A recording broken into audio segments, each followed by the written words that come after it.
ঠিক আছে, পরে আসছি। মনে রাখিস আজকে নিয়ে 375 টাকা বাকি হইলো। কত দিন শুরু আসছে আমার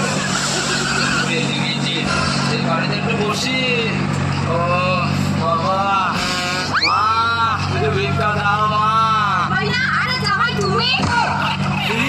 ভিক্ষা করতে ভিক্ষা মনে হয় শ্বশুর বাড়ি করছে। ভিক্ষা দাও মা, ভিক্ষা দাও। এই না বাবা বলছি আমাকে একটু আশীর্বাদ করে দিন না। আমার না 3 বছর ধরে বাচ্চা হয়নি, যাতে বাচ্চা হয়। ও এই ব্যাপার।